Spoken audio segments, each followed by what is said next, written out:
C'est à Tourtour, charmant village du Haut-Var, que son maire, Pierre Jugy, avait convié élus et scientifiques à un colloque sur les gaz de schiste. Oui, bien, bonjour à toutes et à tous. Je suis ingénieur hydrologue. Alors, je vais vous expliquer, essayer de vous expliquer ce que sont les gaz de schiste et puis de décortiquer un petit peu les appellations qui font qu'il y a des incompréhensions plus ou moins voulues quelquefois sur les techniques de façon à être le plus clair possible et ensuite effectivement vous expliquer ce que c'est que la fracturation hydraulique et en quoi elle a des risques sans insister sur la partie disons toxique. Alors voilà, la photo que vous avez, je vais un petit commentaire, bien sûr elle n'est pas d'ici, cette photo elle vient de Suisse, des bords du lac Léman, où il y a eu un forage pour essayer de trouver des tight gas. Alors tight gas, on va expliquer ce que c'est, mais c'est une variété de gaz de schiste. Partout on retrouve les mêmes problèmes, le manque d'information. Donc nous on va essayer de s'informer, et premièrement, les gaz de schiste, qu'est-ce que c'est? Alors, le terme de gaz de schiste n'est pas scientifiquement le bon terme. D'abord, c'est une pas très bonne traduction du mot anglais qui est shale gas. En France, on emploie le même mot pour des argiles schisteuses, c'est-à-dire des argiles, bon, ça, tout le monde sait ce que c'est l'argile, qui a été feuilletée par les évolutions géologiques et qui ressemble un peu aux schistes transformés, qui eux sont les vrais schistes. Alors les Anglais ils ont le mot schiste, ils ont le mot shale. Nous on n'en a qu'un, donc on a traduit comme ça, mais c'est pas très bon. Alors on nous dit quelquefois, il n'y a pas de danger, chez nous il n'y a pas de schiste. Oui d'accord, mais le mot schiste n'est pas très bon. Ce sont des gaz qui sont emprisonnés dans des roches argileuses à grains très fins, qui peuvent être marneuses aussi. Pas forcément des schistes. En plus, c'est pas forcément du gaz, ça peut être aussi ce qu'on appelle de l'huile, c'est-à-dire du pétrole. Huile et pétrole, c'est le même terme. D'ailleurs, les Anglais n'en ont qu'un pour les... Là, ils n'ont qu'un terme pour les deux. Oil. Donc, ça peut être aussi bien du liquide que du gaz. Ça peut être donc dans des molasses, dans des argiles, donc dans autre chose que des schistes. Et il vaudrait mieux parler, pour être correct, soit d'hydrocarbures non conventionnels, soit d'hydrocarbures de roche-mer, mais le terme non conventionnel c'est le plus général. Malheureusement, comme la presse, les journaux, etc., ont retenu le terme de gaz de schiste, c'est celui qu'on utilise généralement, mais il faut savoir que c'est beaucoup plus large, si vous voulez apprécier. Alors d'abord, un rappel de géologie, parce que bon, l'école est loin. Les hydrocarbures, ça vient d'où? Tous les hydrocarbures, que ce soit les pétroles, les gaz, ce que nous utilisons aujourd'hui dans nos voitures et dans nos gazinières, ce sont en fait des micro-organismes qui vivaient il y a quelques centaines de millions d'années, qui sont morts bien sûr, personne n'est immortel y compris les micro-organismes, ils sont tombés au fond des mers qui existaient à cette époque-là, ont été recouverts par des vases, des sédiments, et sous l'effet de la pression, sous l'effet de la chaleur, se sont transformés, comme ils contenaient de l'hydrogène et ils contenaient du carbone, ça nous a donné des hydrocarbures. Donc tous les hydrocarbures viennent de là, ils sont fossiles en ce sens qu'ils ne se renouvellent évidemment pas, puisque ils pourraient se renouveler, mais à l'échelle de plusieurs centaines de millions d'années, donc pour nous, c'est pas renouvelable. Donc ça, les hydrocarbures sont tous les mêmes. Le gaz de schiste, c'est la même composition, en gros, que c'est du méthane essentiellement, donc ce sont les mêmes gaz que les gaz naturels. Donc, quelle est la différence? Les hydrocarbures conventionnels, donc, se sont développés là dans les zones, je disais, donc en fond de mer autrefois, et quand ils ont trouvé au-dessus d'eux une couche de roches plus perméables, c'est-à-dire avec des pores, des trous, une roche, c'est pas compact, il y a toujours des espaces vides entre les roches, ils sont, sous l'effet de la pression, ils sont remontés jusqu'à ce qu'ils trouvent une nouvelle couche qui, elle, était imperméable, et donc là ils sont venus former des poches, et dans ces poches, en général, on a d'abord un peu de gaz, ou beaucoup, ensuite on peut avoir du pétrole, et en dessous on a de l'eau salée, hein, c'est tout simplement un problème de stratigraphie. Voilà. Et ça, ben, c'est ce qu'on utilise depuis très longtemps. parce que c'est facilement extrait. On fait un forage comme ça, et puis on pompe. À la limite, on pompe même pas, ça sort tout seul. Vous avez tous vu dans les westerns le pétrole qui jaillit parce qu'il y a une pression énorme. Donc ça, c'était facile à extraire. Donc pendant des siècles, enfin pas beaucoup de siècles, pendant un siècle, disons, on a utilisé ce système-là sans trop se poser de questions au début. Et puis maintenant, on commence à se poser des questions parce qu'on en trouve moins. Alors on se dit, il en reste d'autres. Ceux qui, au-dessus d'eux, n'avaient pas cette roche perméable qui leur permettait de monter, ben, ils sont restés dans ce qu'on appelle la roche-mère, c'est-à-dire l'endroit où ils se sont produits. Et cette roche-mère, elle est plus dense, elle est moins perméable, elle est moins poreuse. Et ils sont là, ces gaz, il y en a qui sont sous forme de gouttelettes, au lieu d'être sous forme de nappe, et qui sont piégés en quelque sorte, très profondément. On parle de choses qui sont à 2-3 000 mètres de profondeur, qui restent piégés là-dedans, dans des roches où ça ne peut pas circuler. Si on fait un trou comme les autres pour faire un forage, ça ne va pas remonter. Ça ne va pas remonter parce que c'est piégé dans une roche. Donc on se retrouve dans quelque chose qui va être non conventionnel. Hein. En résumé, si on est dans une roche réservoir qui est perméable, par exemple du sable, du grès, enfin du sable c'est rare, mais du grès, des choses comme ça, avec des pores assez gros et une bonne circulation, vous avez un hydrocarbure conventionnel, ce qu'on a exploité jusqu'à ce jour. Et sinon, si vous êtes dans une roche mer qui est peu perméable ou peu poreuse, vous avez donc un hydrocarbure non conventionnel qui ne peut pas être extrait simplement par un forage vertical et qui va nécessiter donc de briser la roche ou de la dissoudre pour pouvoir extraire le gaz. Et c'est là qu'on arrive donc à la technique de fracturation hydraulique qui est utilisée, qui est aujourd'hui la seule technique, au dire même des pétroliers, la seule technique opérationnelle aujourd'hui. Alors la fracturation hydraulique, je vais passer tout de suite au schéma, ça sera plus simple pour parler. Voilà. Donc quand je parlais des gaz conventionnels, voilà c'est ça. On a une poche de gaz, on fait un forage, on fait sortir le gaz et tout va bien.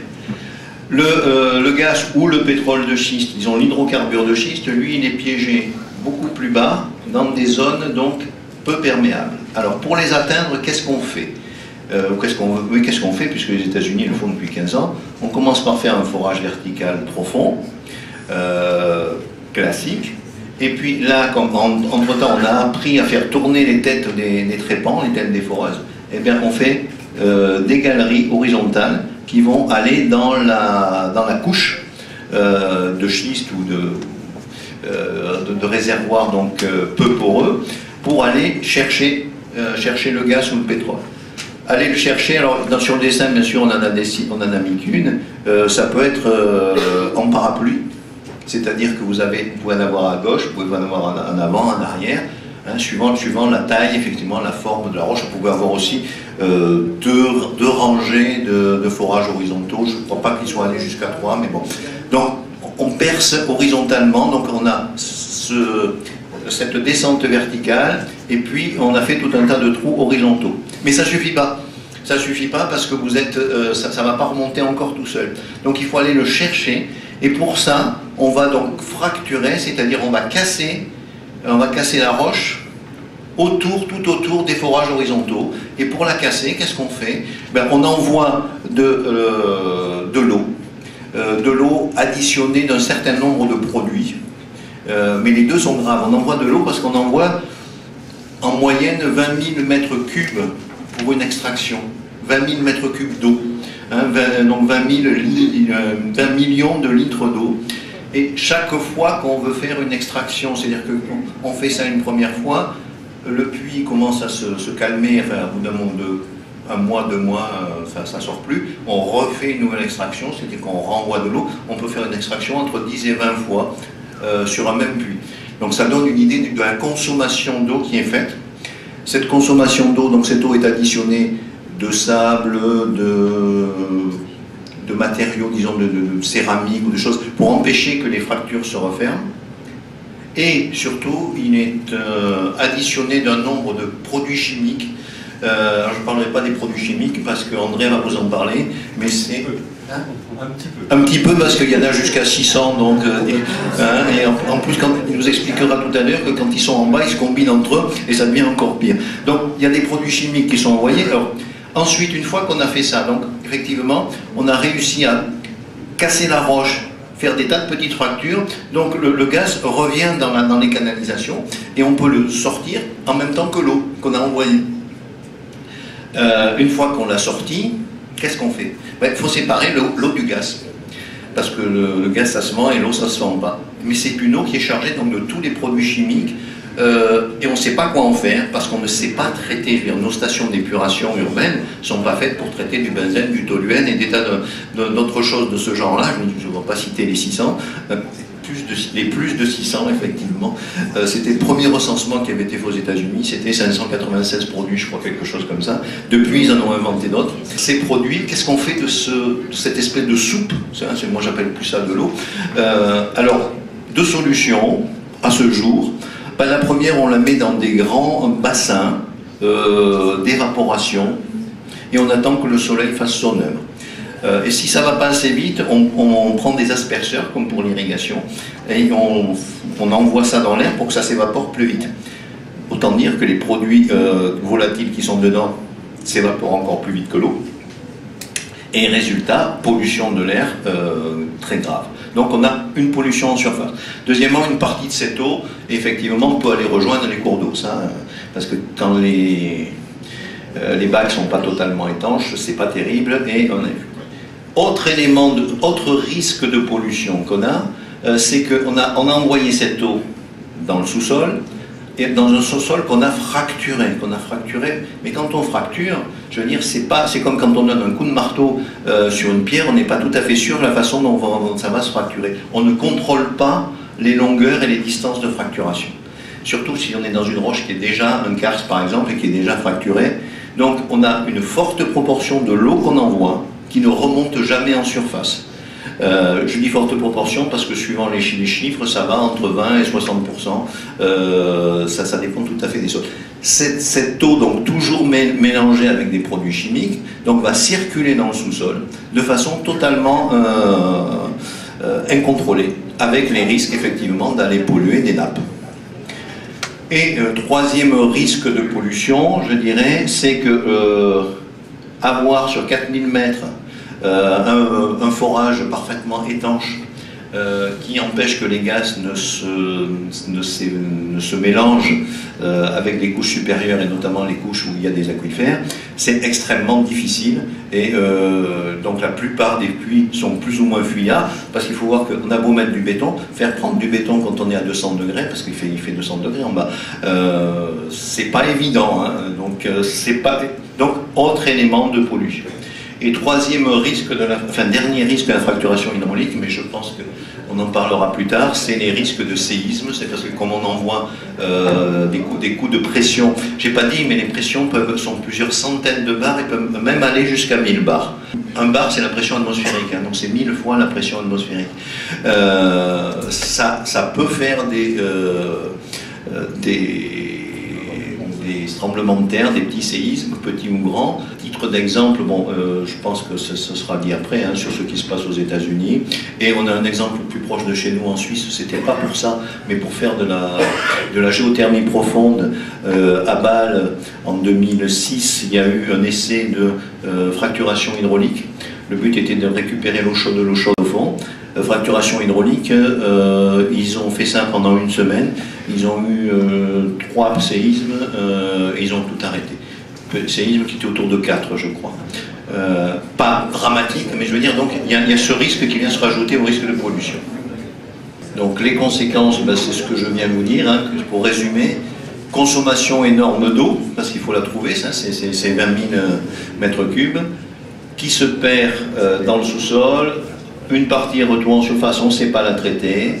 En plus, effectivement, on remonte non seulement ce qu'on a mis, mais on remonte des polluants qui étaient déjà dans le sous-sol, que ce soit des éléments radioactifs, mais que ce soit aussi, on a des bactéries qui sont remontées, et des bactéries qui sont assez dangereuses, parce qu'on en a qui qui produisent de H2S, entre autres, des choses comme ça. Une fois qu'on les remet, donc il faut rajouter des produits pour tuer les bactéries. Donc augmentation du risque de séisme, et bien entendu le méthane est un gaz à effet de serre. Donc les parties fuitent déjà, parce qu'il y a une grosse partie du méthane qui fuit dans l'air. Le méthane est plus dangereux que le CO2 en matière d'effet de serre, et ensuite après quand on le fait brûler, ben, c'est comme tous les gaz. Voilà, alors quels sont les objectifs qu'on nous donne quand on a posé la question aux pétroliers, pourquoi on fait ça? On nous a répondu c'est pour payer la dette de la France. Je crois que c'est pas la peine d'insister dessus.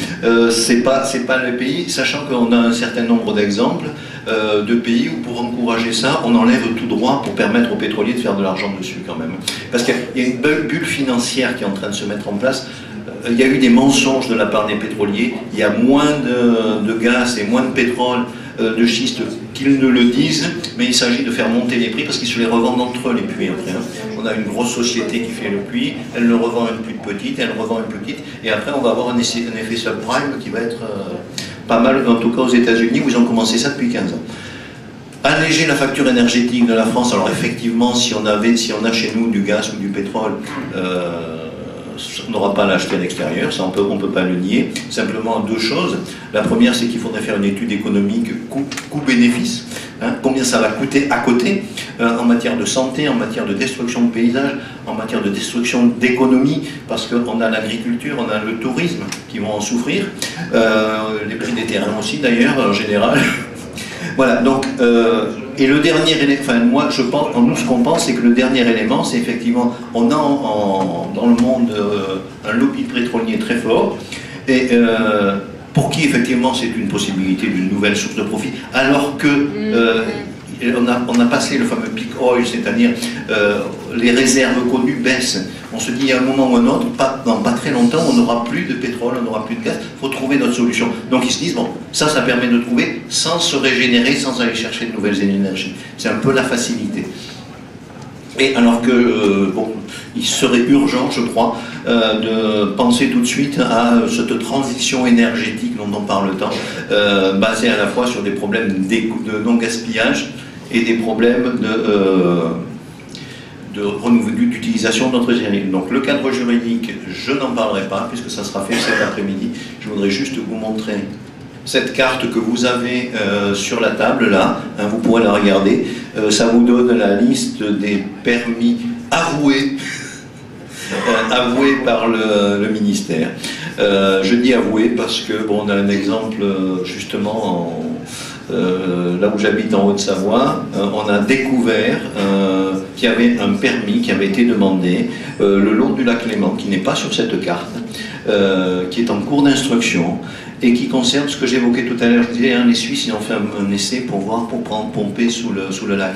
Ben, ils ont demandé la même société, Petros Libri, de faire la même chose en France, de façon à prendre en tenaille le lac et aller chercher dessous ces gaz. Voilà, bon, moi je vais, sur ces explications, je vais en rester là.